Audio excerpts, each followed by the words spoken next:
Cass Savage, welcome to Australian Musician. Oh, thanks for having me. Brought up in Gippsland. Was there much music in the house growing up? Yeah, heaps. Yep. My family don't ever exist in silence, actually. This is, I know you guys have been setting up and it's been quite quiet in here while you've been doing it, and I've actually been, the silence screams at me. So, but yeah, my family are all quite musical, and even if they're not creating themselves, there's just always music going all the time, for better or worse. Yeah. What were the albums that got you through your teens? I mean, I used to pinch a lot of my dad's records, and we still have arguments about who currently has some of them. But of the stuff that I bought myself, my first ever album that I bought was Salt and Pepper's Very Necessary. But I was a massive grunge fan. I had a lot of Nirvana stuff. I was a really early Green Day fan when I was a young teenager. Went and saw Smashing Pumpkins. Was a big fan of those guys. But then I also used to steal my dad's Creedence tapes and Doors records all the time. So a bit of everything, really. There's never been a one genre kind of girl. So yeah, a bit of everything. The great Australian keyboard player and composer Conway Savage was your uncle. Actually played at my 30th birthday party. Oh, amazing. With Dave Graney and the Coral Snakes. Did you have much to do with Conway, and did he offer any advice or guidance to you? I mean, the funny thing is about the incredible Conway Savage is that he was my uncle first before he was the famous guy, and like to me. And so what I'll say about him is that he was amazing at backyard cricket, and he had a very great sense of humour.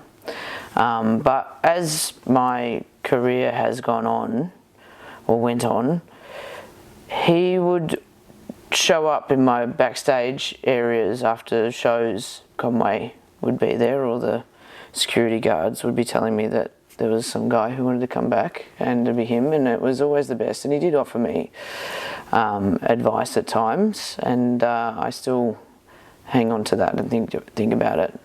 But yeah, he was a family member before being the piano playing bad seed, I guess. Yeah. When you started Cass Savage and the Last Drinks, what were the goals, and how did the band members come together? The goal of the Last Drinks was for me to not ever to be dependent on any musician. I wanted to make it so that the Last Drinks could be anyone.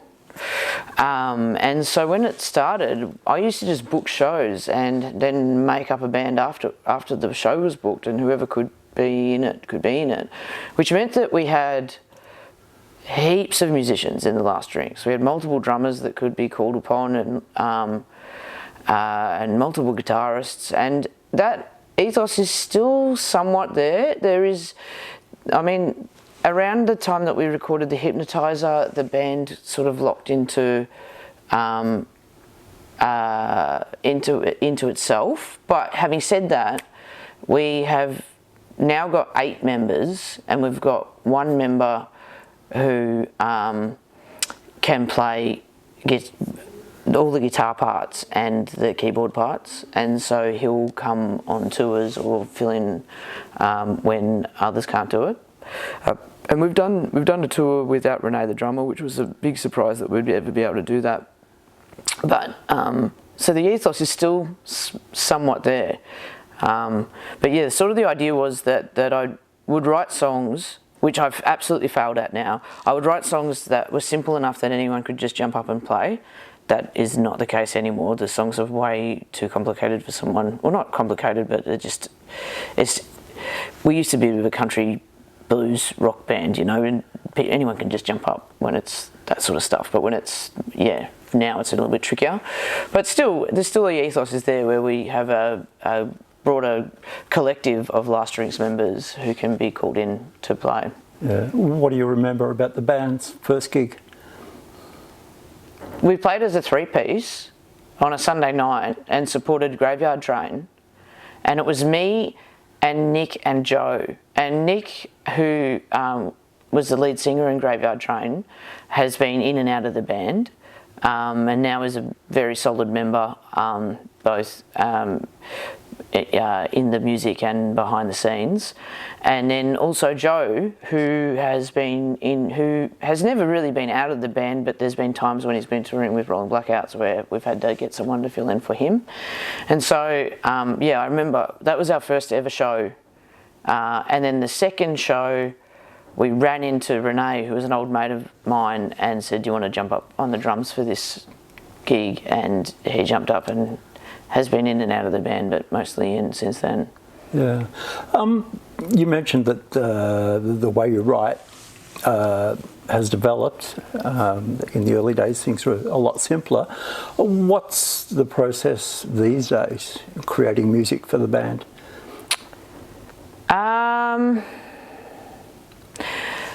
Process these days, I mainly come in when it's hard to say. I mean, I'll go into the studio and try and write. I have the ethos that songs don't write themselves, and so I will try and come in and write, and then take the songs to a limited number of the Last Drinks, because there's too many of us to try and figure out everything at once. And so it'll usually be bass, drums and guitar that I'll start with, unless it specifically needs to be around the violin or the piano or keyboard. And then as time will go, once we've sort of got the idea of the song, then we'll move forward like that. But yeah, generally I'm taking ideas of songs or full songs to some of the band and then going from there. Yeah. You're known for your amazing live shows. What's your aim every time you go out on stage? My aim is to sit in the music. It's sort of like, if you're in the sound, then like I don't think I've ever articulated this to anyone outside the band. To me, it's a little bit like being on stage is like skipping in a skipping rope, and if you can stay in that one spot, there's this beautiful inertia and momentum that happens through the whole thing. And so I like to try and get into that spot, and once I'm in it, I'm just have the best time. So and I'm a big believer of putting as much as you can in the moment into that experience, because for me live music is this incredible connection between everyone in the room, and everybody in the room is responsible for what happens in there. It's not just the people on the stage, it's also the people in the crowd. And the best shows that we've ever played are always the shows that the audience has come and met us with that same energy. We're all skipping on the skipping rope together. So yeah, for me it's like finding that spot where we're all going to move together and then going from there. You mentioned the connection with the audience and how important that is to a gig. In 2020 you played and recorded a performance at Hamer Hall with no audience. With no audience, yeah. How do you look back at that experience? I mean, looking back at 2020 is pretty hard to look back for many reasons. There was a very special energy in the room that day when we recorded that. And so I look back at it with a lot of fondness, because there was something really magic that happened. And like the funny thing is that like we weren't intending on releasing it live as an album. We were just going to do the video, and we went in and set up, and they said go, and then we'd intended to never leave any spaces between any of the songs, so we didn't have that moment where we were waiting for an audience. So it was just, and we insisted on setting up in a round so that we were just looking at each other and not looking at the empty room. And so we played from start to finish, non-stop sound the whole way through.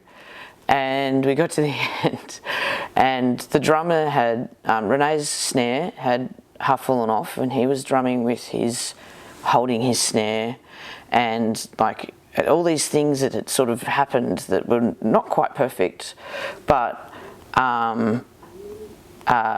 we knew that was perfect, like it was perfect in itself as what it was.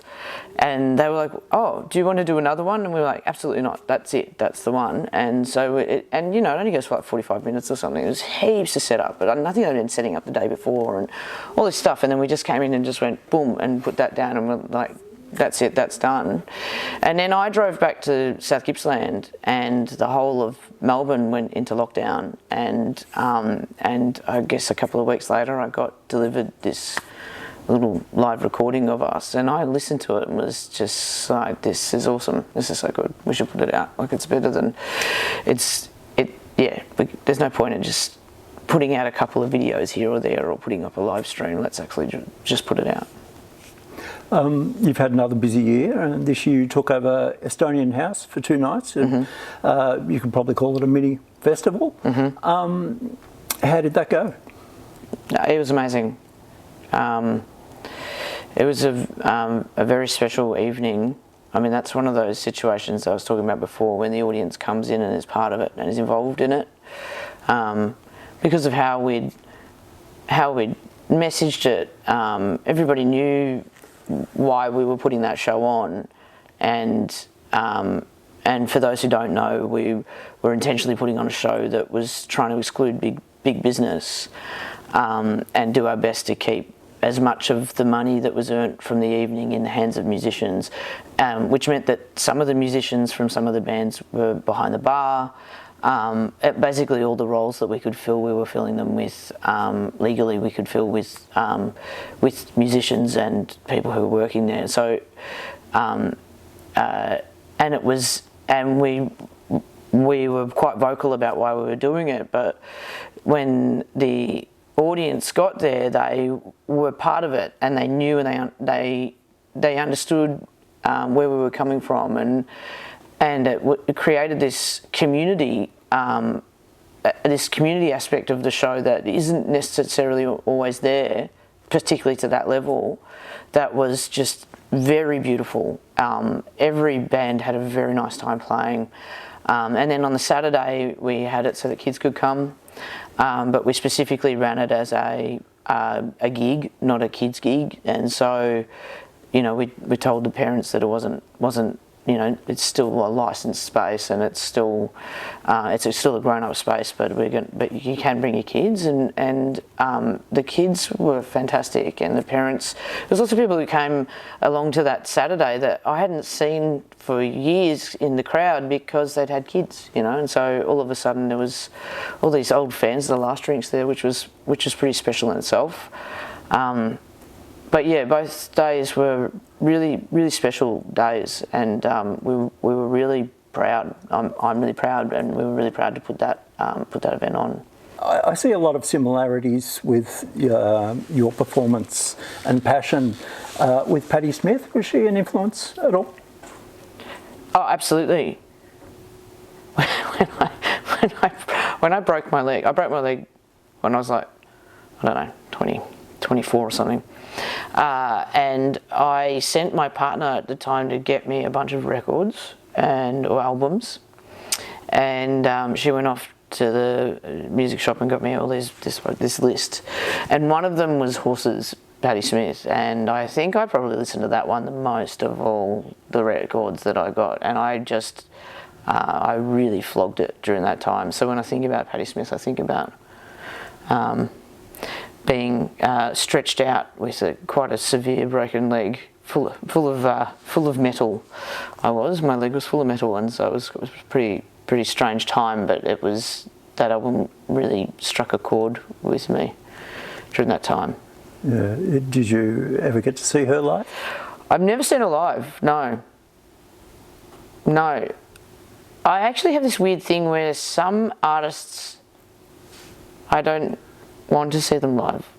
There's some artists that I really want to see live, and then some I've just got not a huge amount of interest in doing that. I don't know what that's about with her, but for me, I feel like she holds, there's like this little special part of me that's like, that's between me and Patti Smith, and I don't want to share that with an audience. I just want that for myself. Moving forward, the band has a show at the Sydney Festival in January. How are you approaching that show? How am I approaching it? I don't usually think about shows until like we get a bit closer to the show. So I haven't fully thought about that yet. But we don't get to Sydney that much these days. I think we've played in Paris more than Sydney in the last few years.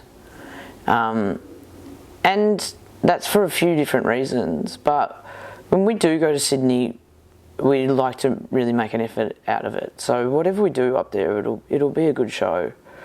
I mean, it's always a good show, but for us, we're looking forward to it. We don't get to Sydney enough, so it's going to be good to be there. Yeah. January and February, you're doing a solo tour. Mm-hmm. Will you have a loose set list, or do you just read the room and play it by ear? Yeah, I mean, that's what I sort of do anyway with the band. So the weird thing about the solo show is that I have to rehearse by myself, and that's honestly the strangest thing for me. So I'd like to think that I'll have pretty much all my songs ready to go, and so I can just play them. But I won't think about a set list until I'll just make sure I can play all the songs, and then think about the set lists on the day. I just saw Tom York recently, and he was doing different sets every night, and I think that's amazing. Like I'm not really into doing the same set every night. Yeah. Do you have any pre-show rituals, and do you get nervous before a show? With the Last Drinks, we have a champagne together before every show, and so I don't know if I'll open a whole bottle of champagne for myself, but I don't. There's been a couple of shows in my life that I've been nervous for, and they were post lockdowns, when I hadn't sung the songs in a really long time, and I was worried that I wouldn't remember the vocals. But I don't really get nervous. I mean, I think that nervousness and excitement are pretty much the same feeling, and so I guess I just reframe it as I'm incredibly excited. Yeah. Tell me about your main guitar, and is there any story behind how you acquired it? Yeah, my main guitar. I have an American Standard Telecaster that I run with really heavy strings that I bought in Nashville when I was over there in 2015, and I love it. But I saved a bunch of money so that when I went to Nashville, I would get a Telecaster, and my plan was to get a secondhand one.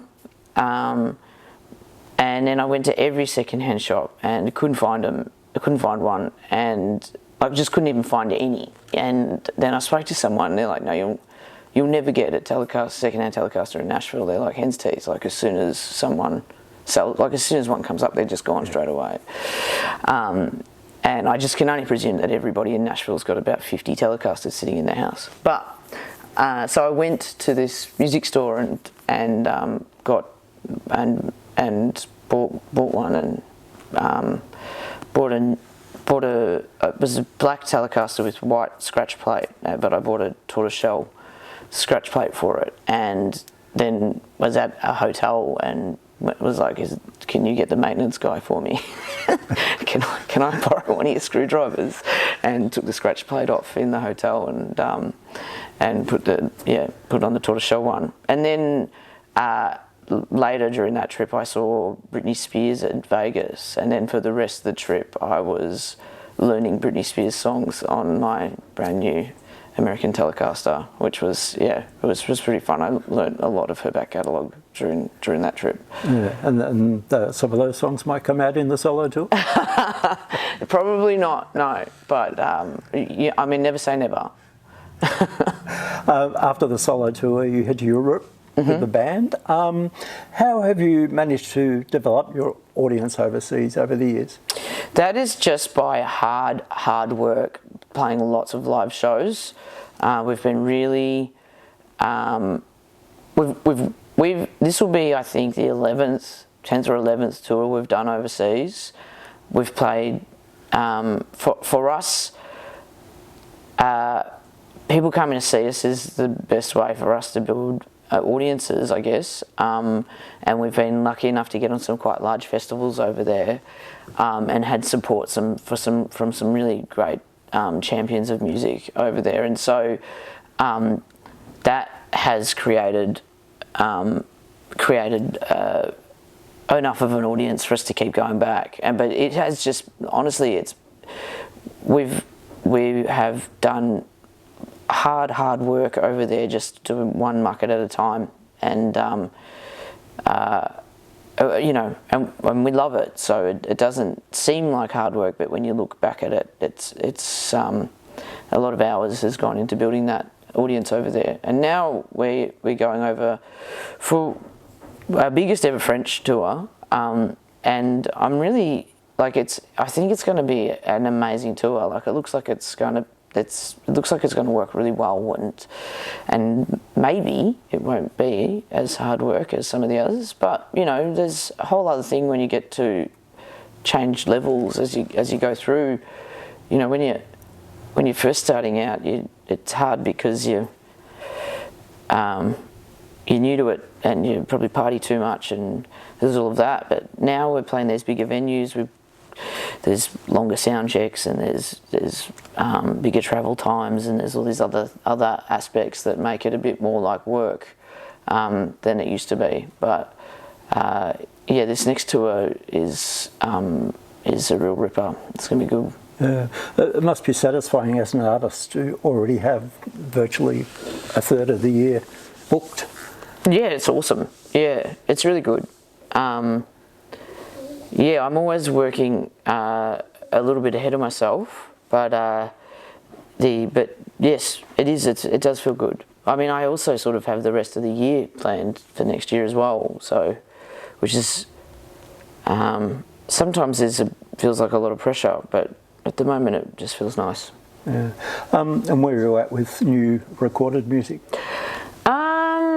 Well, that's what I'm hoping to do in the second half of next year is finish up an album and start recording that. So, because there just isn't time to do that between now and then. But yeah, that's the plan. Yeah. What are you most proud of in your music career?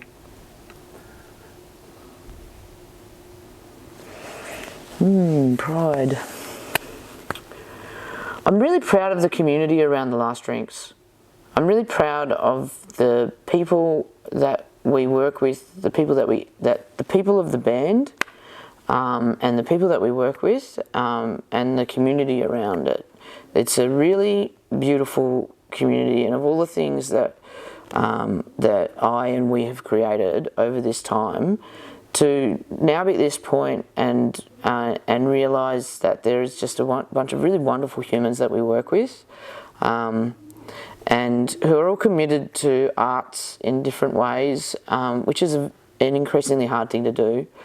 I like that is something that I do. I mean, I am really proud of. Yeah. Well, Cash Savage, thanks for your time. Oh, no worries. Thank you.